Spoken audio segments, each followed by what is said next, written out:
Hello there, I'm David John Sponheim, and I'm running for president in 2016.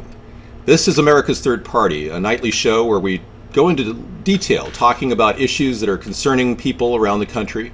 And unlike the mainstream media, we address the issues, the tough issues. This particular show we do on a Monday night is called Conspiracy Monday.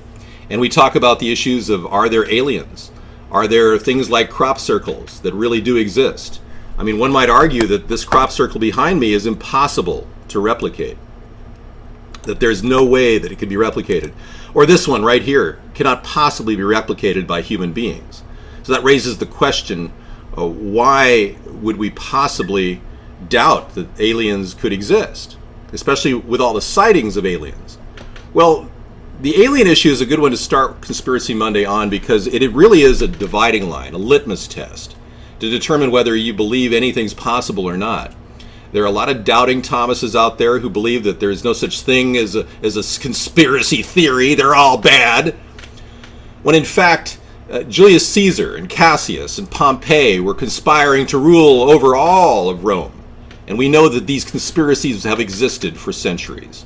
So why wouldn't there be conspiracies going on right now? And now, we've got a full reveal from the government that Area 51 really does exist. But they're not willing to talk about any alien interaction. They're not willing to talk about anything that might have gone on there. It was almost a joke when they talked about it last week. The NSA was revealing information to act like they were trying to reveal something to the American people. All we know about the NSA is that they're watching us. And that every conspiracy theorist out there over the past 20 years has been saying that, and nobody believed them. Even Senator Wyden, Oregon Democrat, has been talking for the past 2 years about the NSA watching us. No one was listening to him in Congress. No one. So all these things are leading us to believe that, wow, so we've been watched by the NSA, and now an independent firm found out that 2,775 different instances of illegal wiretapping went on under Obama? Well, clearly, Obama's not come clean on this and never admitted it. He actually denied it on Jay Leno. So we have a lying president who doesn't want us to admit that the NSA is actually watching our every move. He now, on the heels of a major problem with Syria, he's now saying that he doesn't want to find out who did the gassing in Syria and Damascus. He instead wants to just go in, its time is over, and go in and attack Syria. I tell you that this president is doing the same thing that George W. Bush did when Saddam Hussein said that he would give unfettered access to the presidential palaces. 2 weeks later, our country starts the Iraq War, which incidentally cost us $1.5 trillion. And we still are nowhere better than where we were back when we started. There's still about 75 deaths going on a week over there in Iraq, if not more, due to civil unrest. I mean, nothing has changed. So now he wants to do exactly what he did out of Libya, in Syria, right out of the same playbook. And I believe it's the playbook of the Illuminati. And I use that word very carefully because no one knows what the Illuminati is. I'm just going to use it as a metaphor. Bear with me for a moment. There are people in the world that have a vested interest in war. They make the machinery of war. They make the ordnance, the military munitions. They create the jets, the UAVs. There are big players out there like Raytheon and Boeing and Lockheed. And these are people that have people running them from beneath the power structure. And they make money in war. We know for a fact that these wars have been fought in order to provide monetary gain to people. Now, we as a nation haven't really remedied the problem that we had with the Vietnam War. When LBJ went in and started attacking unnecessarily the North Vietnamese, creating an event, the Gulf of Tonkin incident, which according to Robert McNamara, the Secretary of Defense, really was all made up at the time. Our PT boats were never fired on. But instead, a war started, Vietnam War started, 4 million Southeast Asians have died unnecessarily, 58,000 US troops died. But these people made money on both sides, and they moved heroin, part of the Golden Triangle between England and Hong Kong and Vietnam. I'm telling you that we've been played. Now take the Iraq War, a $1.5 trillion investment, Afghanistan, a $500 billion investment, 6,000 men and women died in those two wars, and we haven't gained one bit as a country, and we haven't resolved one single problem there. So in other words, we can't win a war, but we're being called to be the 911 police force around the world to start wars. And we've got a president that refuses to recognize the possibility that marijuana should be legalized. Here's a guy, Barack Obama, who has smoked marijuana, admitted to smoking marijuana, as I have. I smoked marijuana and I enjoyed it. And he wrote a book about how he smoked crack at Occidental. We got a crackhead for a president who won't legalize marijuana, and you people think he's capable of running our country? It's ironic because this legalization campaign that we believe could generate revenue for our country will open the door on a huge savings for this nation and a lot of economic growth, a tremendous amount of growth. Instead, he wants to promote war. He wants to create a war with Syria, which ultimately will cost us. Let me tell you the strategy here with the war with Syria. The problem is Syria has a connection to Russia, has a connection directly to Iran, and both of these players have massive aircraft capabilities. I don't care how good our aircrafts are in mobilizing against Bashar al-Assad, the president of Syria. We're going to have to deal with a backlash from Russia and Iran. Now, I tell you, does that make any sense at all? They're grandstanding this whole thing, and there is credible evidence that the gas that was used in the Damascus area that may have killed 1,300 people, because we can't verify any of this, that has a signature from the United States. There's ample evidence now circulating that suggests that there is a signature of the United States on that. That's exactly what happened many years ago when Saddam Hussein bought some gas, nerve gas, that he used against the Kurds. Well, guess where he bought that nerve gas? He bought it from the Lafarge Corporation, which happened to have on their board of directors Hillary Clinton. So this connection to our country and the gas is a very telling thing, and I need to investigate this. Well, now, and the news is that Barack Obama doesn't want to investigate.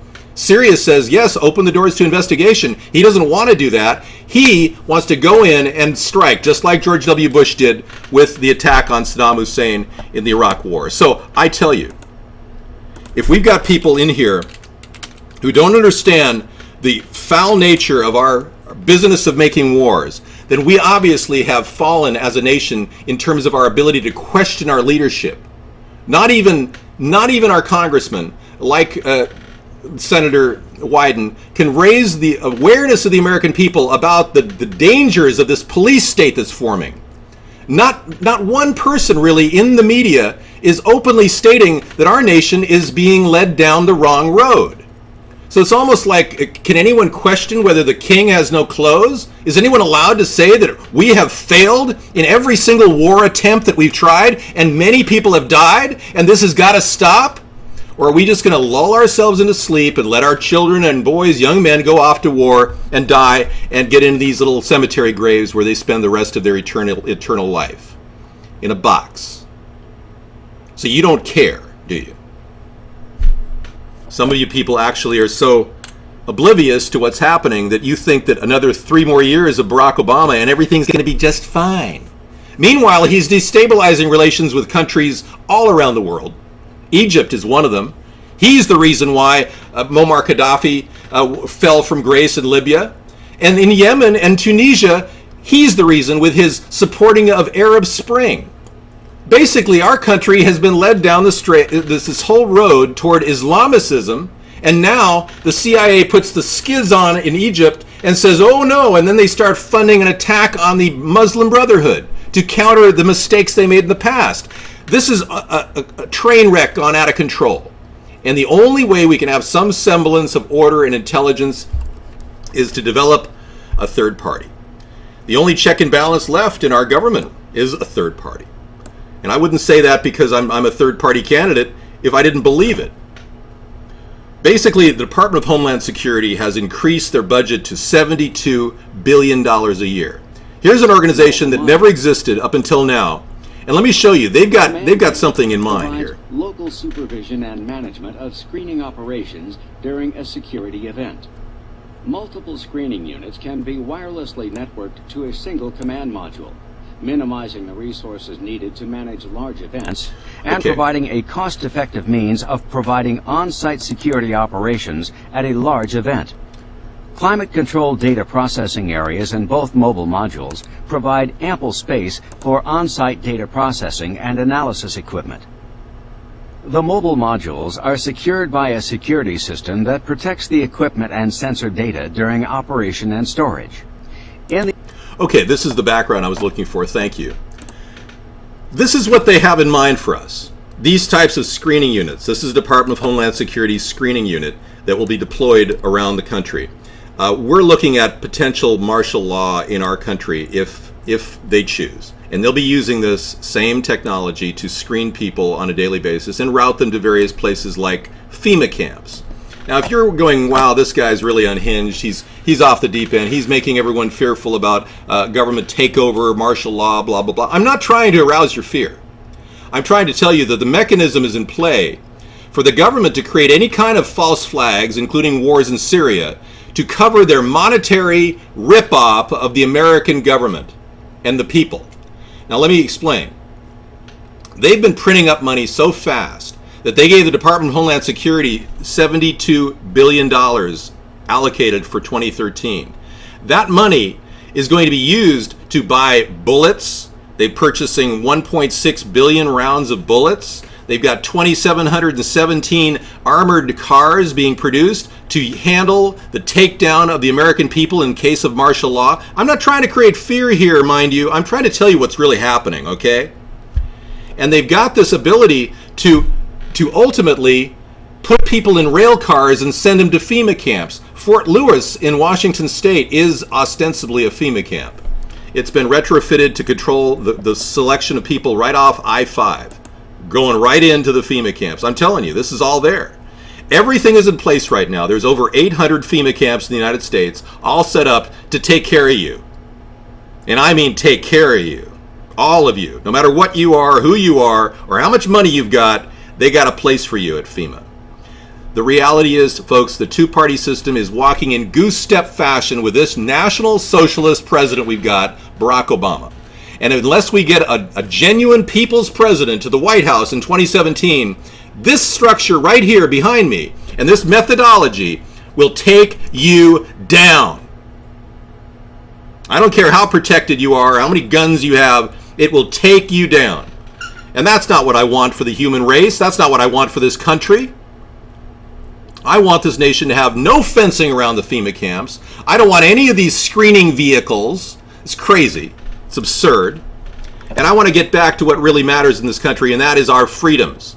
The First Amendment, power of freedom of speech is so important. The free press is so important. The Second Amendment, right to bear arms, is so important. And let's not forget the need for all of us to defend ourselves against our own government, if need be, if they are tyrannical.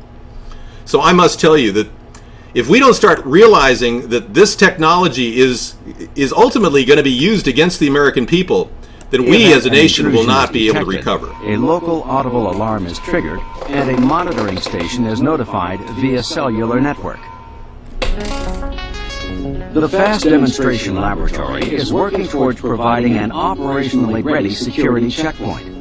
The current mobile modules provide a useful testbed for developing innovative screening technologies. Well, thank you. That was special.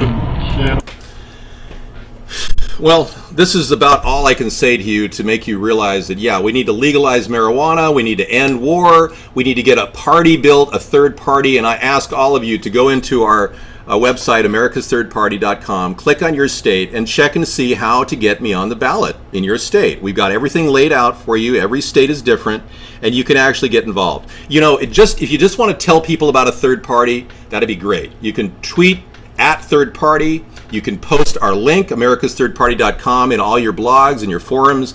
That would really help. We need to legalize marijuana. We need to end war. And we need to generate jobs. And I can tell you, we've got a great plan at America's Third Party to do that. We talk about all these issues every night, so check back frequently and watch our show. 6 to 9, weeknights, Pacific time. Thanks for watching.